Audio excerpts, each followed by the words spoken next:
होने वाला है कि इन सब ने कोई में आता है कि टू किंगडम क्लासिफिकेशन ठीक कल था नहीं है, आपको बहुत सारे।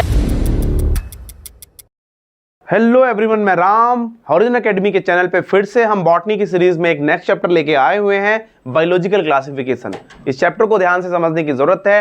नीट में इसमें 2 क्वेश्चंस तो डायरेक्टली आ ही जाते हैं, अप्रोक्सीमेटली 2 क्वेश्चंस, मतलब 4 मार्क्स। मैं कहना चाहता हूं आपके नीट के लिए 4 मार्क्स की इंश्योरिटी आपको ये चैप्टर दिला सकता है।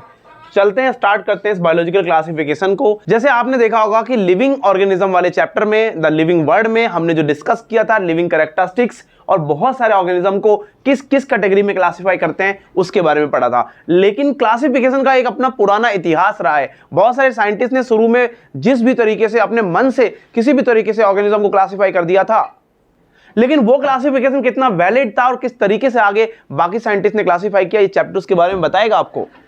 तो देखो, बायोलॉजिकल क्लासिफिकेशन नाम से लग रहा है कि पूरी की पूरी बायोलॉजी को कैसे क्लासिफाई किया गया है, तो उसी को हम देखते हैं और आगे चलते हैं। वैसे तो इस चैप्टर में बहुत अच्छा कंटेंट है जो आपको काफी ज्यादा इंटरटेन करेगा, और इसमें जो कंटेंट की बात करेंगे, सबसे पहले हम हर चैप्टर में एक इंट्रोडक्शन की हेडिंग रखते हैं, तो ये तो हमारा उसूल है। और टाइप्स ऑफ क्लासिफिकेशन सिस्टम्स, जैसे इसमें आपने देखते हो कि बहुत सारे टाइप्स ऑफ क्लासिफिकेशन सिस्टम्स हैं, क्योंकि डिफरेंट साइंटिस्ट ने डिफरेंट तरीके से क्लासिफिकेशन के सिस्टम्स को बनाया और उसको हमारे सामने रखा। बहुत सारे साइंटिस्ट ने उसमें कमियां निकाली और फिर उसके अकॉर्डिंग नया साइंटिस्ट ने नए क्लासिफिकेशन सिस्टम को प्रोड्यूस किया। इस तरीके से डिफरेंट टाइप्स के क्लासिफिकेशन प्रपोज हुए, उसमें से डिफरेंट टाइप्स हम पढ़ेंगे।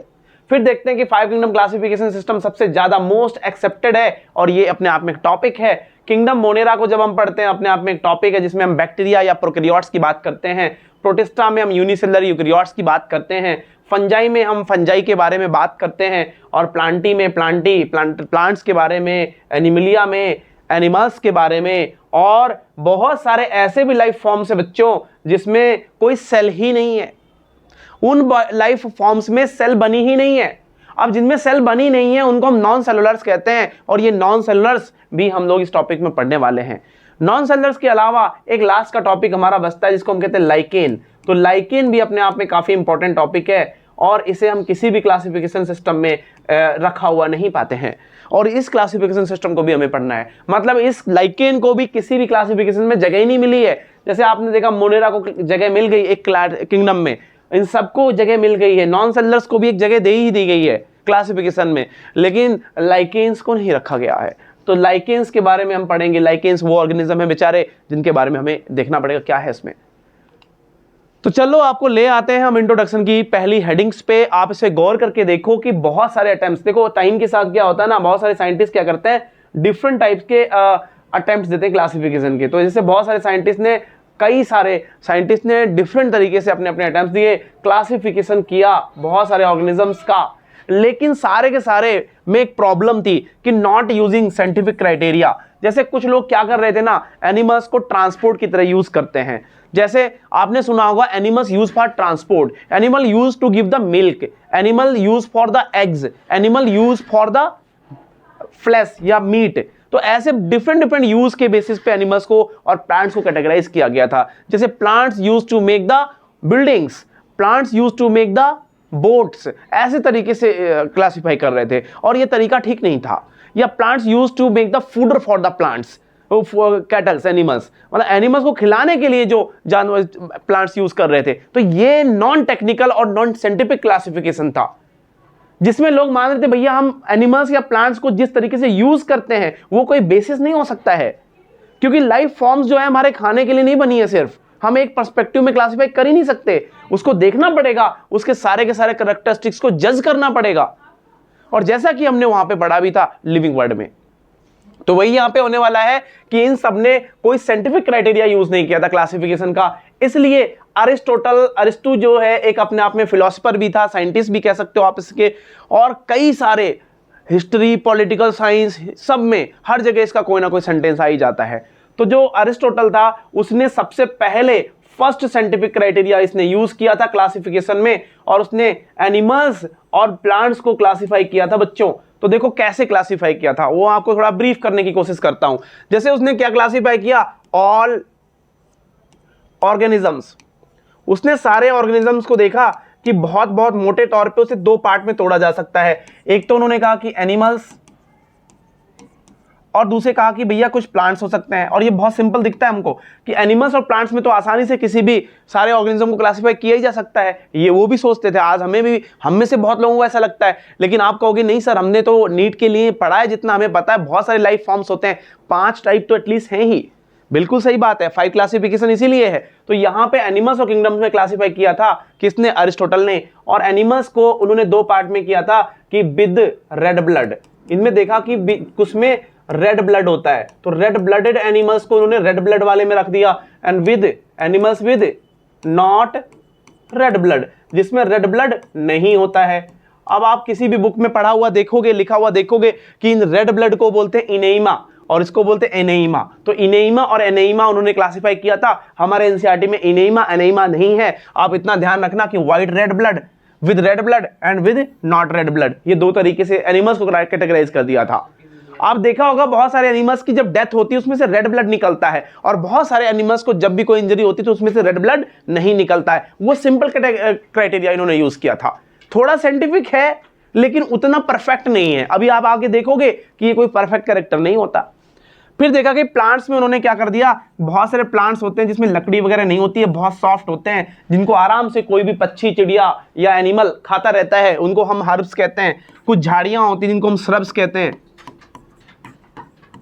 एंड फिर कुछ होते हैं ट्रीज। तो उन्होंने इस तरीके से बहुत सारे ऑर्गेनिजम्स को क्लासिफाई किया था। पहले तो एनिमल्स और प्लांट्स, बाद में प्लांट्स को हर्ब्स और ट्रीज में, और एनिमल्स को with red blood and with non red blood. तो कितना आसान हो जाता है ये सिस्टम समझने के लिए। काश ऐसा होता आज, और आज वैलिड भी होता, लेकिन वैलिड नहीं है, और आज ऐसा हम एक्सपेक्ट भी नहीं कर सकते। रीजन है क्योंकि ये साइंटिफिक नहीं है। ये साइंटिफिक है बट बहुत परफेक्ट नहीं है। तो परफेक्ट क्लासिफिकेशन की तरफ आगे बढ़ेंगे। बाद में आता है कि 2 किंगडम क्लासिफिकेशन। जैसा कि अभी हमने थोड़ी देर पहले देखा, तो 2 किंगडम क्लासिफिकेशन के टाइम पे लिनियस का बहुत बड़ा बोलबाला था। कैरोलस लिनियस नाम के साइंटिस्ट ने, उन्होंने क्या किया था, एनिमिलिया और प्लांटी, इन्होंने 2 तरीके से, जैसे अभी हमने पीछे देखा ना, सेम उन्होंने भी क्लासिफाई किया था। लिनियस का क्लासिफिकेशन कौन सा था? तो अगर किसी भी नीट के एग्जाम में क्वेश्चन अगर आपका आता है और पूछता है कि लिनियस क्लासिफिकेशन, तो 2 kingdom classification. This classification was easy to understand. इससे समझने में बहुत आसानी थी, लेकिन इसके में प्रॉब्लम क्या थी? इस क्लासिफिकेशन सिस्टम में क्या ना, कुछ लिमिटेशंस थी, कुछ प्रॉब्लम्स थी। क्या प्रॉब्लम्स थी देखते हैं आगे। तो उसमें प्रॉब्लम्स ये थी कि ये क्लासिफिकेशन जो था, डू नॉट डिस्टिंग्विश या डज नॉट डिस्टिंग्विश, ये अलग नहीं करता, ये डिफ्रेंशिएट नहीं करता, किस किस के बीच में डिफ्रेंशिएट नहीं करता। तो देखो किस किस के बीच में, देखो आप देखो तो यूकैरियोट्स और प्रोकैरियोट्स में इसका डिफ्रेंशिएशन नहीं है ना, और यूनिसेलुलर और मल्टीसेलुलर में भी इसका डिफरेंशिएशन नहीं है। Photosynthetic organism and non photosynthetic organism, इनमें भी डिफरेंशिएट नहीं किया गया है। आप खुद ही देख लो, इसमें क्या कोई आपको पता लग रहा है कि फोटोसिंथेटिक ऑर्गेनिज्म कौन से हैं और नॉन फोटोसिंथेटिक ऑर्गेनिज्म कौन से हैं, यूनिसेलुलर कौन से हैं, मल्टीसेलुलर कौन से हैं? आपको नहीं पता लग रहा ना? हाँ, तो बिल्कुल इस तरीके से ये क्लासिफिकेशन सिस्टम सूट नहीं करता था। क्यों नहीं सूट करता था? क्योंकि इसमें इन सारे unicellular, multicellular, eukaryotes, prokaryotes, photosynthetic, non photosynthetic, इनमें से किसी को भी डिस्टिंग्विश नहीं किया गया था।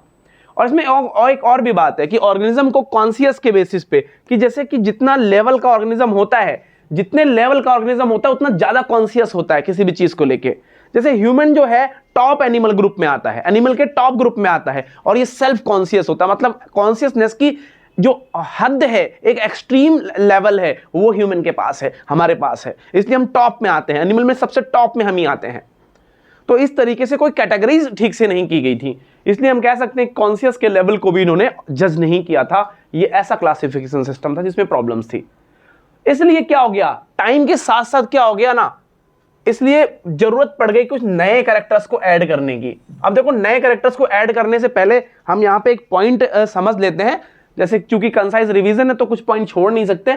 यहाँ पे आप एक बात बताओ, जैसे कि जो इन्होंने प्लांट रखा था ना, सारे के सारे प्लांट्स, तो उन प्लांट्स में हर्ब्स, श्रब्स, ट्रीज तो कर दिए, अच्छी बात थी, ये उसकी थी। लेकिन 2 किंगडम क्लासिफिकेशन जो लिनियस का था, तो यहाँ पे मैं लिखने जा रहा हूं अकॉर्डिंग टू लिनियस।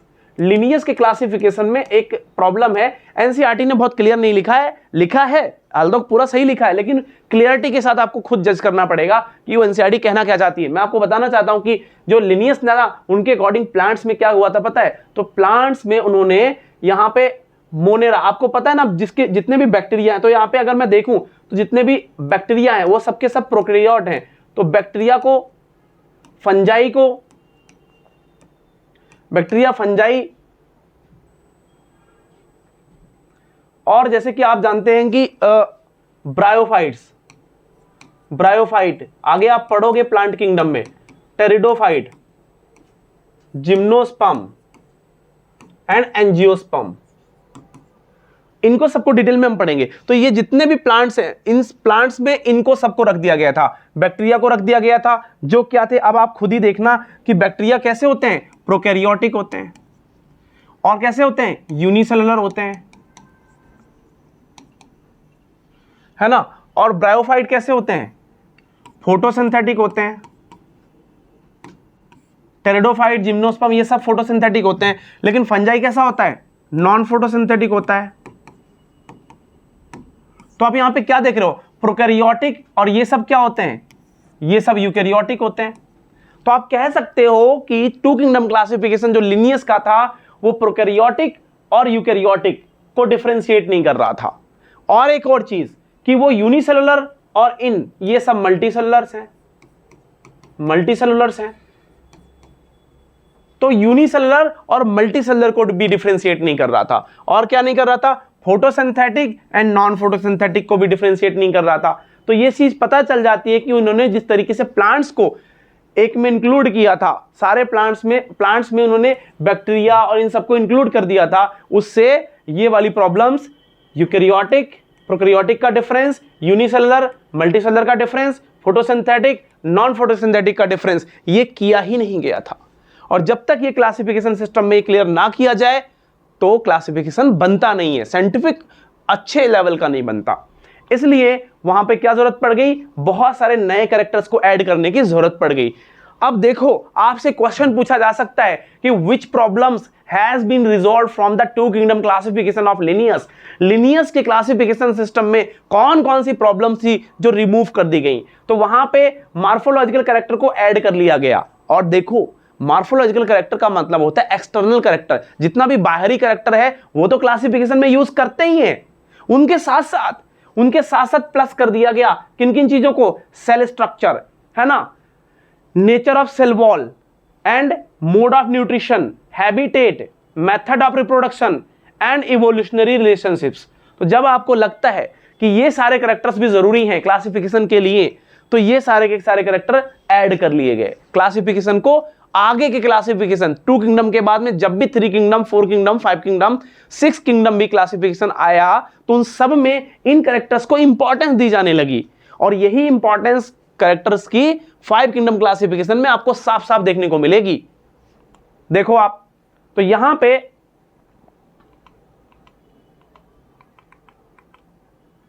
अब अभी हमने देखा कि टू किंगडम क्लासिफिकेशन था, तो आप खुद से देखो कि टू किंगडम क्लासिफिकेशन देखो अगर आप, तो टू किंगडम को मैं 2K लिख रहा हूं, टू किंगडम। तो टू किंगडम में कौन कौन से थे, एक एनिमेलिया और एक कौन सा, एक प्लांटी। तो ये था टू किंगडम क्लासिफिकेशन, यही था। लेकिन इसमें आपको जैसे कि पता है प्रॉब्लम्स बहुत सारी, अभी अभी आपने देखा 3 लेवल्स की प्रॉब्लम्स हैं, eukaryotic, prokaryotic, photosynthetic, non photosynthetic, unicellular and multicellular. अब इधर क्या किया इन्होंने एक साइंटिस्ट का नाम था ERNST, अर्नस्ट हैकेल। तो अर्नस्ट हैकेल ने सबसे बड़ा काम कर दिया। अर्नस्ट हैकेल साइंटिस्ट ने क्या किया कि इन्होंने एनिमेलिया और प्लांटी से कुछ ऑर्गेनिजम्स को क्या कर दिया, निकाल लिया। सम ऑर्गेनिजम्स को क्या कर दिया, सेपरेट कर लिया, अलग कर लिया। सम ऑर्गेनिज्म सेपरेटेड, और क्या कर दिया, एंड प्लेस्ड, और उनको प्लेस कर दिया किसमें, इन अ न्यू किंगडम, एक नया किंगडम बना दिया। एक नए किंगडम में उन्होंने क्या कर दिया, ऐड कर दिया। और वो नया किंगडम कौन सा था, ये नया किंगडम था प्रोटिस्टा। अब देखो आप कह सकते हो कि जो अर्नस्ट हैकेल था उसने प्रोटिस्टा किंगडम बना दिया। अब प्रोटिस्टा किंगडम क्यों बना दिया, क्या चीज थी ऐसी ऑर्गेनिजम्स के बीच में? तो जिन ऑर्गेनिजम्स को उसने निकाला था बच्चों, जिन ऑर्गेनिजम्स को उसने निकाला था ना क्लासिफिकेशन में, प्लांटी और एनिमिलिया से सेपरेट किया था ना। अच्छा, चूंकि आप देखो प्लांटी में अभी तक टू किंगडम क्लासिफिकेशन में प्लांटी में क्या रखा गया, फंजाई। ये वही टाइम है जिसमें प्लांटी और फंजाई को एक में ही रखा गया था। तो इसने क्या किया, इन एनिमिलिया, प्लांटी और कह सकते हो कि फंजाई, फंजाई भी जो है ना प्लांटी में मिक्स है, तो उस फंजाई के भी ऑर्गेनिजम्स को इसने निकाल लिया। और कौन से ऑर्गेनिजम्स थे? ऐसे ऑर्गेनिज्म कैसे थे? यूनिसेलुलर थे, यूकेरियोटिक थे, यूनिसेलुलर, यूकेरियोटिक, और कैसे? प्राइमरी या प्रिमिटिव फॉर्म। इनको हम प्रिमिटिव फॉर्म बोलते हैं। इस पे फ्रीक्वेंटली क्वेश्चंस नहीं आते, लेकिन एक दो बार क्वेश्चन नीट में आया है इससे, और जब भी इससे रिलेट करके क्वेश्चन आया, मैं कहता हूं कि बहुत ज्यादा कंफ्यूजन हो जाती है। क्या किया, यूनिसेलुलर, यूकेरियोटिक एंड प्राइमरी या प्रिमिटिव फॉर्म्स को इन्होंने निकाल कर, इन सबको निकाल कर किस में रख दिया? प्रोटिस्टा किंगडम में रख दिया। आप कह सकते हो ये ऑर्गेनिजम्स यूनिसेलुलर थे, यूकेरियोटिक थे, और कैसे थे? प्राइमरी या primitive forms. Primitive forms of, अब इस पे एक समझदारी की बात है, प्रिमिटिव फॉर्म्स ऑफ व्हाट, किनके? तो एनिमल्स के या प्लांट्स के या फंजाई के, इन तीनों के जितनी भी प्रिमिटिव फॉर्म्स थी उन सबको किस में रख दिया गया? प्रोटिस्टा। इसका मतलब है कि अगर मैं यहां पे एक क्वेश्चन आपसे पूछता हूं, एक क्वेश्चन पूछता हूं, नीट का क्वेश्चन है मान लो, और ये पूछता हूं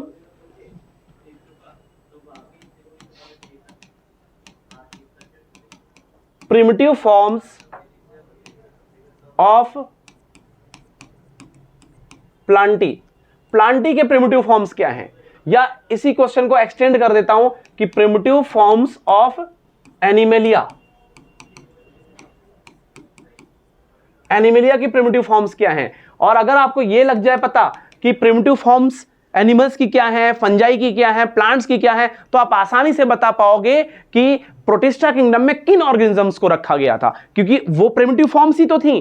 तो यहां पे primitive forms of Plantae, primitive forms of Animalia and primitive forms of fungi. तो अगर हम इन तीनों ग्रुप के ऑर्गेनिजम्स की प्रिमिटिव फॉर्म्स को देखें तो प्रोटिस्टा में मिल जाती हैं। तो इनका आंसर आपको देना होगा। बताओ क्या क्या इसका चीज है भाई?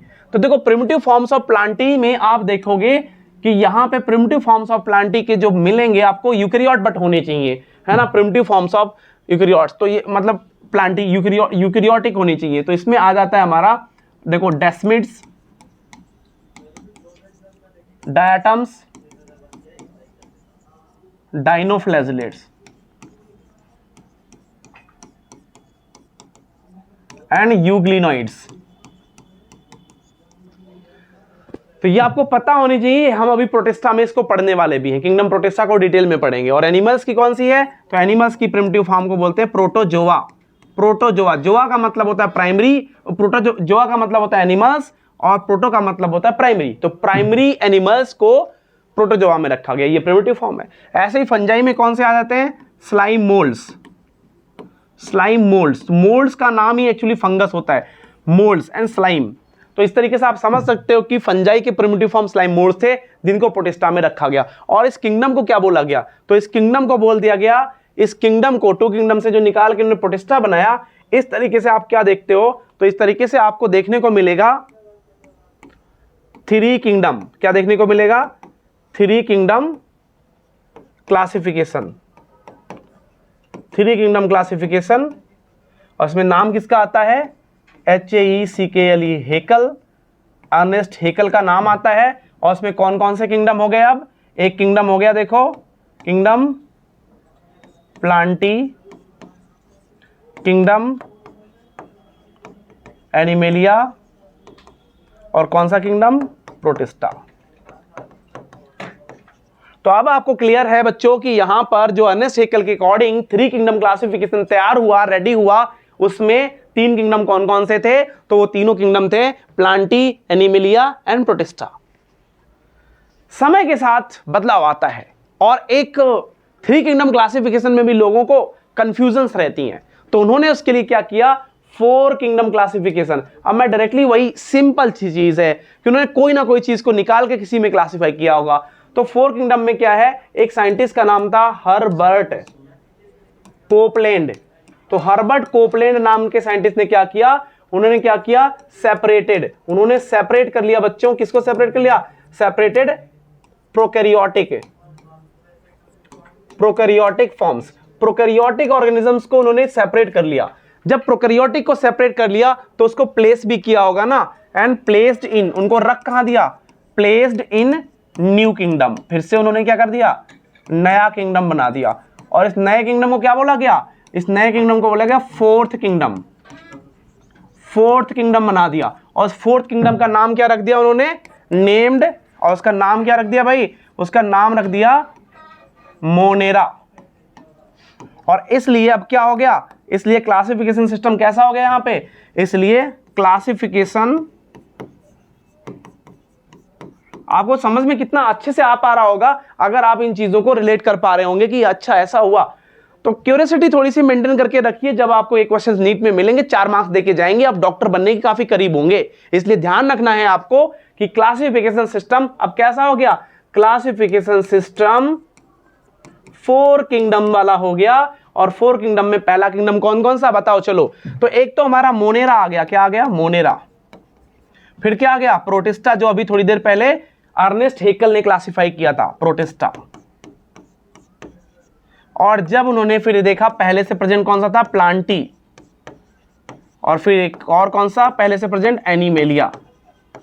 तो अब आपको समझ में आया कि ये 4 किंगडम क्लासिफिकेशन है, अर्नेस्ट हेकल, हर्बर्ट कोपलैंड ने दिया था। और हर्बर्ट कोपलैंड ने प्रोकैरियोटिक ऑर्गेनिज्म को सेपरेट किया था और सेपरेट करके उनको एक नए किंगडम, जिसको हम 4th किंगडम कहते हैं, प्लेस किया था, जिसका नाम क्या था, मोनेरा था।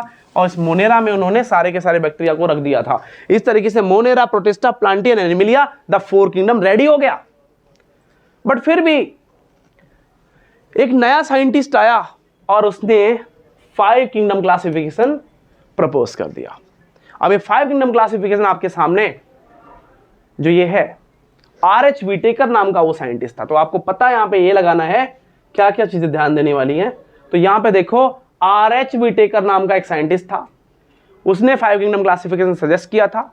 और उन्होंने उसमें मोनेरा पहले से प्रेजेंट था, प्रोटिस्टा पहले से प्रेजेंट था, प्लांटी और एनिमिलिया तो पहले से प्रेजेंट था। उसने नया क्या किया, उसने यहां पर एक नए क्लासिफिकेशन को क्या कर दिया, इंट्रोड्यूस कर दिया, जिसका नाम क्या था, फंजाई। मतलब अब जो था फंजाई को उसने सेपरेट कर दिया। बोला कि ये जो फंजाई है ना, ये हेट्रोट्रॉपिक है, हेट्रोट्रॉपिक है, ये बिल्कुल भी फोटोसिंथेसिस नहीं करता। तो अब देखो, अगर आप तो ऑटोट्रॉपिक और हेट्रोट्रॉपिक ऑर्गेनिज्म को सेपरेट करने का जो सबसे बड़ा क्रेडिट जाता है वो इसी को जाता है। इसने फंजाई को हेट्रोट्रॉपिक, और बोला कि इसकी जो सेल वॉल है ना, इसकी सेल वॉल कैसी है, इसकी सेल वॉल काइटिन की बनी हुई है। किसकी बनी हुई है, काइटिन की बनी हुई है। इसलिए उन्होंने कहा कि ये प्लांट नहीं हो सकता, क्योंकि प्लांट होने के लिए सेल वॉल किसकी होनी चाहिए, सेलुलोज की होनी चाहिए। तो उन्होंने कहा कि plants having the cell wall cellulose, but fungi having the cell wall made up of chitin. अब काइटिन अपने आप में एक पॉलीसेकेराइड है जो सेलुलोज से डिफरेंट है। इसलिए यहां पे क्या है कि उन्होंने सेपरेशन कर दिया सेल वॉल के बेसिस पे। और इस तरीके से उन्होंने जो चीजें ऑब्जर्व की, इसका करेक्टर किस पे बेस्ड था। तो यहां पे ध्यान रखना है कि the classification 5 kingdom was based on. तो ये बेस्ड किस पे था, ये बेस किस पे था, बहुत जरूरी होता है। कोई भी क्लासिफिकेशन हो, किसी ना किसी साइंटिफिक क्राइटेरिया पे बेस होता है। और साइंटिफिक क्राइटेरिया जो लिए जाते हैं, ऑर्गेनिज्म के कैरेक्टरिस्टिक्स को लिया जाता है। तो वो ऑर्गेनिज्म के कैरेक्टरिस्टिक्स यहां पे थे। जैसे आप देखो, आप देख रहे हो कि ऑर्गेनाइजेशन ऑफ थैलस, एक थैलस का ऑर्गेनाइजेशन कंसीडर किया जाता है। जैसे किसी ऑर्गेनिज्म का थैलस बहुत छोटा है, यूनिसेलुलर है, तो आप उसे मल्टीसेलुलर के ग्रुप में नहीं रख सकते। दूसरा, उसका थैलस जो है लीफ, रूट और ब्रांचेस जैसी स्ट्रक्चर ही नहीं है, लीफ, रूट जैसी स्ट्रक्चर ही नहीं हो रही है, स्टेम जैसी स्ट्रक्चर ही नहीं है, तो उसको आप बेसिक थैलस में रखोगे। तो उसके लेवल पे उन्होंने ऑर्गेनाइज किया थैलस का ऑर्गेनाइजेशन, सेल की स्ट्रक्चर को ऑब्जर्व किया, है ना। And phylogenetic relationship and reproduction, ये कुछ कैरेक्टर्स थे जिनको उन्होंने बहुत अच्छे से क्या किया, ऑब्जर्व किया। तो आर.एच. व्हिटेकर ने कौन कौन से कैरेक्टर्स को बेस बनाया था, एक तो ऑर्गेनाइजेशन ऑफ थैलस, थैलस आ जाएगा, और सेल की स्ट्रक्चर आ जाएगी, और साथ साथ में फाइलोजेनेटिक रिलेशनशिप एंड रिप्रोडक्शन, इन पे बेस्ड था। अब ध्यान से ये समझो कि जो फाइलोजेनेटिक रिलेशनशिप है ये होता है इवोल्यूशनरी रिलेशनशिप्स, जिसमें ऑर्गेनिज्म का क्लासिफिकेशन हुआ है। लिविंग वर्ल्ड में भी हमने ये बात की थी कि जो लाइफ फॉर्म्स हैं, सबसे पहली लाइफ फॉर्म जैसे आई उससे रिलेटेड दूसरी लाइफ फॉर्म बनी, फिर तीसरी लाइफ फॉर्म बनी, ऐसे ही लाइफ फॉर्म बनती चली गई, इसको फाइलोजेनेटिक रिलेशनशिप कहते हैं। इस पे ये बेस्ड था 5 किंगडम क्लासिफिकेशन। अब हम यहाँ पे एक नया क्लासिफिकेशन किंगडम पढ़ेंगे नेक्स्ट वीडियो में, आप उसे जरूर ट्यून अप करना, जिसको हम 6 किंगडम एंड 3 डोमेन सिस्टम कहते हैं। 3 डोमेन, वैसे आप इन सारे चीजों को रिवाइज करके, वीडियो को बार बार रिवाइज करके चीजों को समझ सकते हो। कोई डाउट है तो आप कमेंट में जरूर मेंशन करना, उसका रिप्लाई मिलेगा। Thank you.